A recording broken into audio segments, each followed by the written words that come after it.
네, 오늘 우리에게 주시는 하나님의 말씀은 다니엘서 8장 1절에서 14절까지 말씀을 우리 한 절씩 교독하겠습니다. 다니엘서 8장 1절에서 14절 말씀입니다. 벨사살이 왕위에 오른 지 3년이 되는 해에 나 다니엘은 처음 본 것에 이어 두 번째로 환상을 보았다. 환상 속에서 보니 나는 엘람 지방 수산성 을레 강가에 서 있었다. 내가 눈을 들어보니 순양 한 마리가 강가에 서 있는데 그 순양에게는 뿔이 둘 있고 그 뿔이 둘 다 길었는데 한 뿔은 다른 뿔보다 더 길었다. 그 긴 것이 나중에 나온 것이다. 내가 보니 그 순양이 서쪽과 북쪽과 남쪽으로 들이받는데도 아무 짐승도 그 앞에서 대항하지 못했으며 그 손에서 구해낼 수 있는 이가 아무도 없었다. 그 순양은 자기 마음대로 하며 더욱 강해졌다. 이것이 무엇을 뜻하는지 알아보려고 생각에 잠겨 있을 때에 순념소 한 마리가 서쪽으로부터 올라와서 땅에 두루 다니는데 얼마나 빨리 달리는지 발이 땅에 닿지 않았다. 두 눈 사이에는 뿔 하나가 뚜렷이 보였다. 이 순념소가 두 뿔을 가진 순양, 곧 내가 강가에 서 있는 것을 본 그 순양에게 다가가서 성난 힘으로 달려들었다. 내가 보니 그 순념소가 순양에게 가까이 가서 몹시 성을 내며 그 순양을 쳐서 두 뿔을 부수어 버렸다. 그 순양은 순념소와 맞서서 싸울 힘이 없었다. 순념소가 순양을 땅에 집어 던지고 짓밟았으나 그 손에서 순양을 구해낼 사람이 없었다. 순념소가 매우 강해지고 힘이 세어졌을 때에 그 큰 뿔이 부러지고 그 자리에 뚜렷하게 보이는 뿔 넷이 하늘 사방으로 뻗으면서 돋아났다. 그 가운데 하나에서 또 다른 뿔 하나가 작게 돋기 시작하였으나 남쪽과 동쪽과 영광스러운 땅 쪽으로 크게 뻗어 나갔다. 그것이 하늘 군대에 미칠 만큼 강해지더니 그 군대와 별 가운데서 며칠 땅에 떨어뜨리고 짓밟았다. 그것이 마치 하늘 군대를 주관하시는 분만큼이나 강해진 듯 하더니 그분에게 매일 드리는 제사마저 없애버리고 그분의 성전도 파괴하였다. 반역 때문에 성도들의 군대와 매일 드리는 제사가 그 뿔에게로 넘어갔다. 그 뿔은 하는 일마다 형통하였고 진리는 땅에 떨어졌다. 내가 들으니 어떤 거룩한 천사가 말하는데 또 다른 거룩한 천사가 먼저 말한 그 거룩한 천사에게 물었다. 환상 속에서 본 이 일들이 언제까지나 계속될까? 언제까지나 계속해서 매일 드리는 제사가 폐지되고 파멸을 불러올 반역이 자행되고 성소를 빼앗기고 백성이 짓밟힐까? 다른 천사가 나에게 말하였다. 밤낮 2300일이 지나야 성소가 깨끗하게 될 것이다. 아멘. 오늘 우리가 함께 읽은 말씀은 다니엘서 7장이 벨사살 원년에 다니엘이 본 첫 번째 환상이었다면 오늘 8장의 내용은 다니엘의 두 번째 환상을 기록해주고 있습니다. 3절에서 14절까지는 그 환상의 내용이 어떤 것인지를 보여주고 있다면 내일 우리가 이어서 묵상하게 될 15절에서 26절까지는 그 환상이 무엇을 의미하는지를 가브리엘 천사를 통해서 해석해 주고 있는 말씀입니다. 다니엘이 이 환상을 보던 그때는 벨사살 왕, 다시 말해 바벨론이 온 천하를 다스리고 있는 때였기에 다니엘이 본 이 환상은 그 이후에 일어날 대제국의 흥망성쇠를 미리 보여주고 있는 묵시오 예언의 말씀인 것이죠. 그러나 우리는 이 말씀을 이미 지나온 역사, 과거의 역사로 보고 있기에 서 있는 입장이 다르기 때문에 이 말씀을 받아들이는 아마 마음의 태도나 그 말씀을 받아들이는 무게가 아마 많이 다를 것입니다. 아무튼 8장의 이 묵시는 바벨론 제국을 멸망시키고 등장할 새로운 제국 메대와 페르시아 제국과 그 이후에 또 페르시아를 무너뜨리고 등장할 헬라 제국 그리스이죠. 그리고 헬라 제국이 분열하여 형성된 네 왕국에 관한 환상입니다. 3절과 4절에 보면 그 환상 속에서 본 두 뿔을 가진 순양의 득세하는 모습을 3절과 4절에 보여줍니다. 순양은 두 뿔이 다 길었는데 그중 한 뿔은 다른 한 뿔에 비해 길었고 그 긴 뿔은 한쪽 뿔보다 나중에 난 것이었다라고 환상의 내용을 설명합니다. 계속해서 짐승의 뿔을 언급하고 있는데 뿔은 잘 아시듯이 통치, 권세를 상징하는 것이죠. 이러한 두 뿔을 가진 순양은 세 방향 곧 서쪽과 북쪽과 남쪽을 향하여 들이받는데 그 순양을 당할 짐승이 하나도 없었고 이 순양은 자기 마음대로 강성할 수 있었습니다. 여기서 두 뿔 가진 순양이 바로 바벨론 제국을 멸망시킨 메대와 페르시아 제국을 상징하는 것입니다.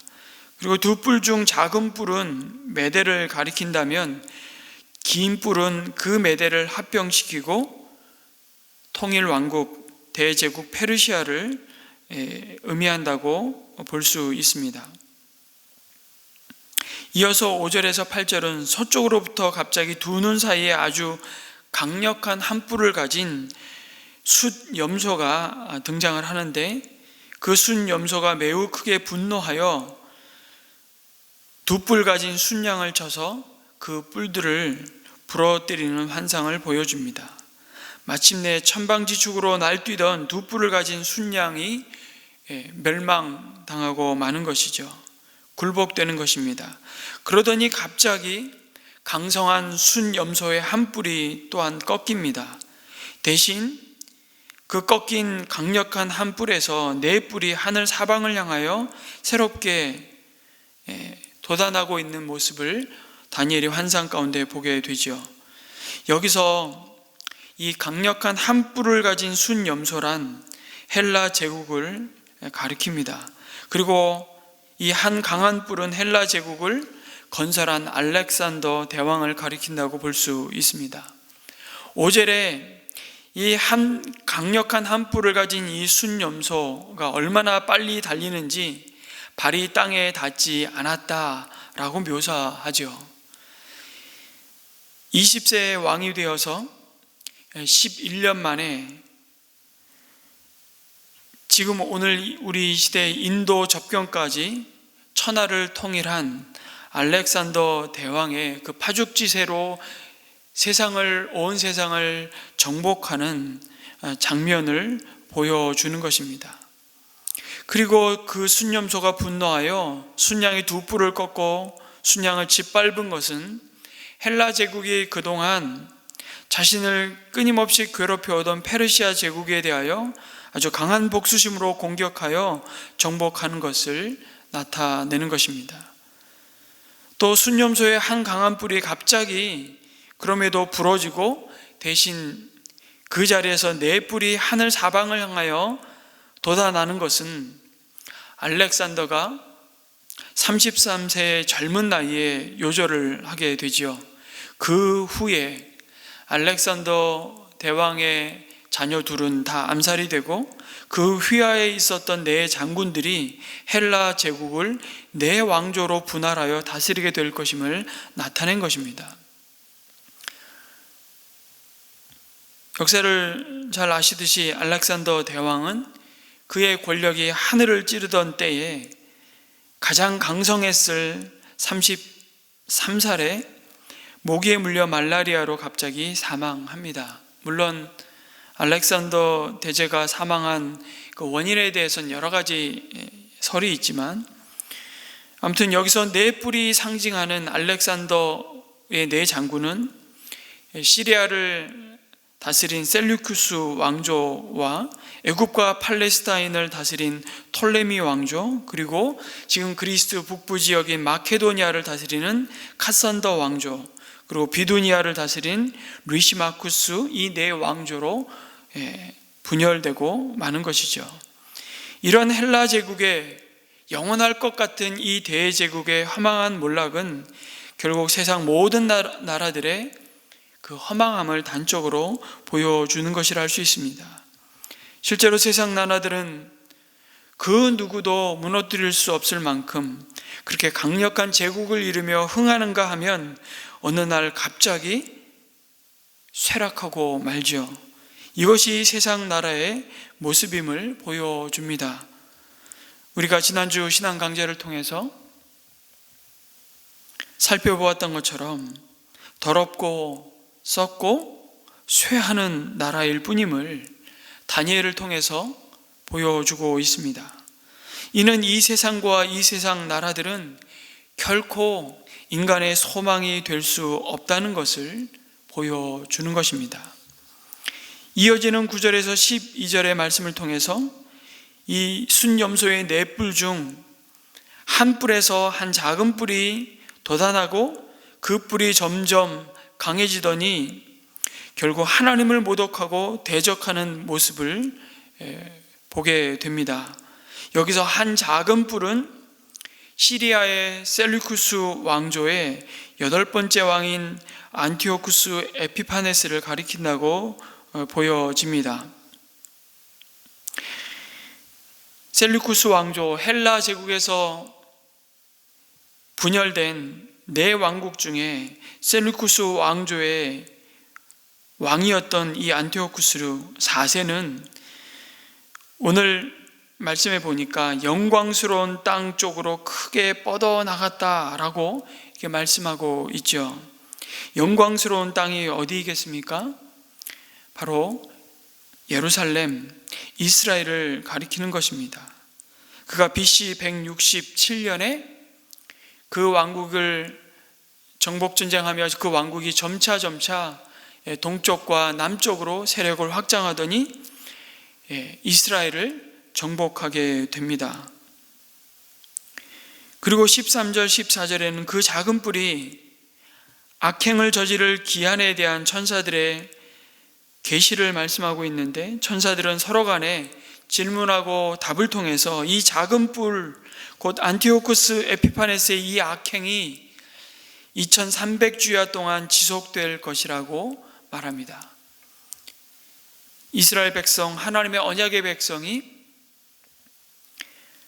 끝을 알 수 없는 고난 가운데 그들이 바벨론으로부터 귀환하여 하나님께서 약속한 예루살렘으로 돌아왔지만 또다시 이방 제국에 의해서 사로잡히고 그들의 통치 아래 신음하는 그 고통의 고난의 세월이 언제 끝날지 모르는 이 상황을 그들이 경험하면서 그 끝이 반드시 올 것이라고 예언하고 있는 말씀이죠. 안티오쿠스 에피파네스가 행한 하나님과 그 하나님의 언약의 백성을 향한 악행은 우리가 상상하는 것 이상으로 심각했고 그 끝을 알 수 없었습니다.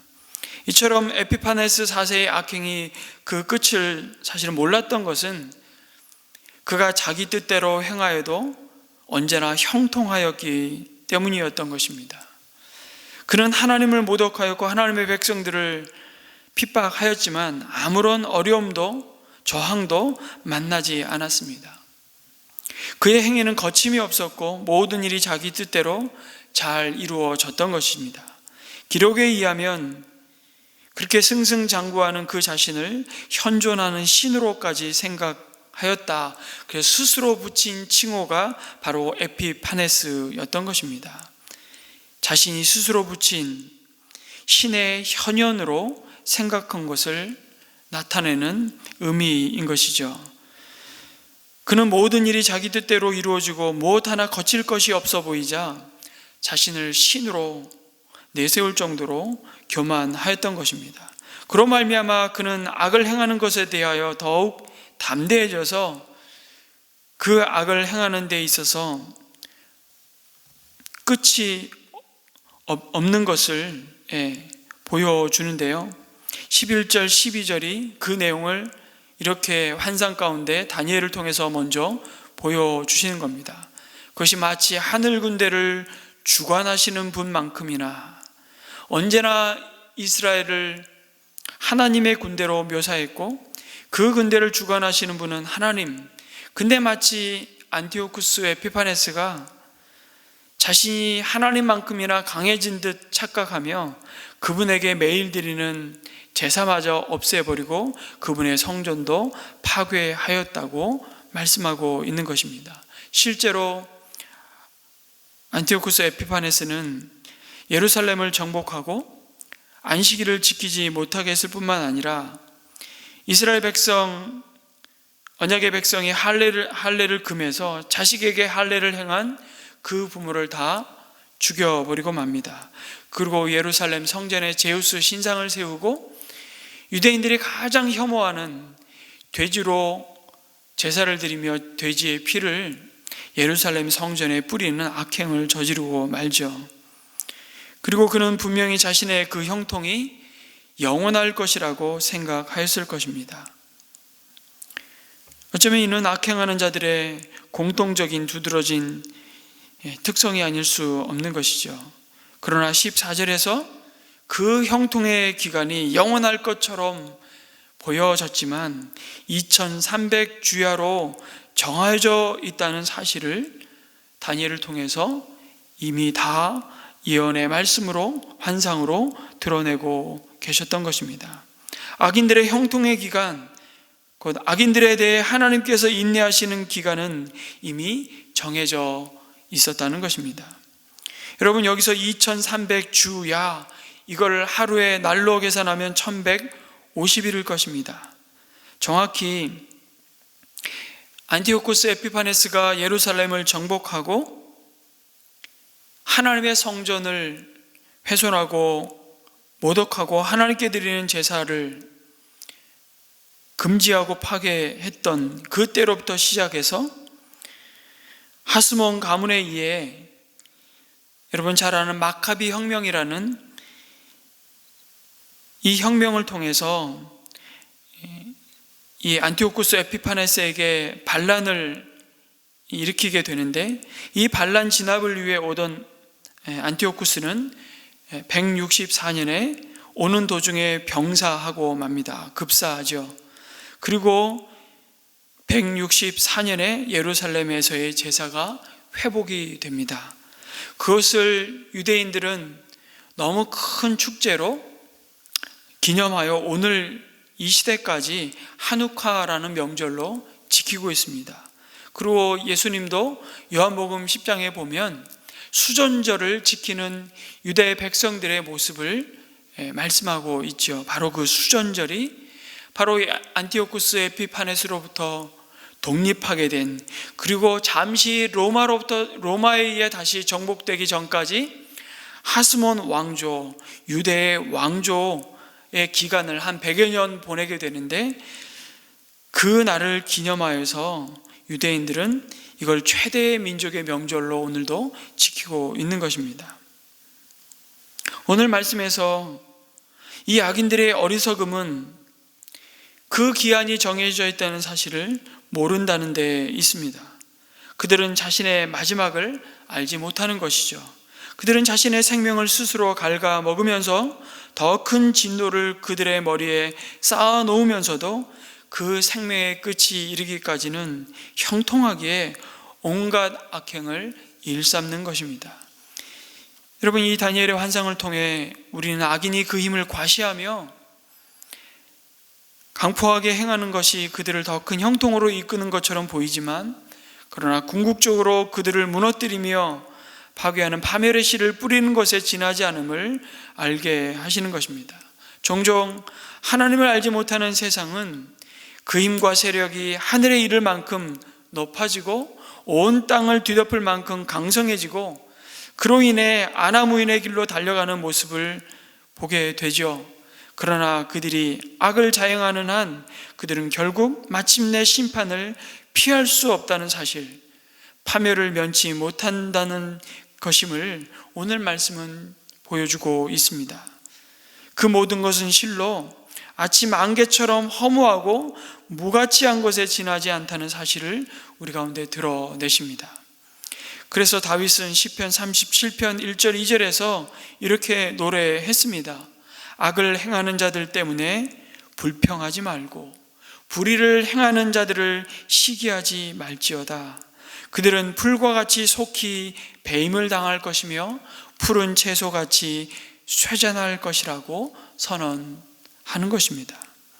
우리는 이 같은 악인의 형통과 그들의 결국을 지켜보며 실로 그들이 누리는 형통이 얼마나 일시적인 것인지, 또 그들이 형통한 중에 저지르는 악이 얼마나 해로운 것인지를 깨닫는 것이죠. 오고 오는 세대 동안 악인들은 이 진리를 모르고 그들이 가진 힘을 인하여 악을 자랑하며 오히려 자양하지만, 그리고 이 진리를 모르는 어리석은 사람들은 그 악인의 형통과 그들이 죄악된 일을 저지르고 다니는 것을 오히려 부러워하기까지 합니다만, 결국 그 끝이 하나님의 심판 가운데 올 것이라고 다니엘을 통해서 세상의 역사에 주권자 되신 하나님의 통치를 바라보게 하시는 것입니다. 세상이라는 거대한 파도 앞에 어쩌면 오늘 이 시대 속에서도 우리 앞에 두 갈래 길이 놓여 있다고 주님은 말씀하시지 않았습니까?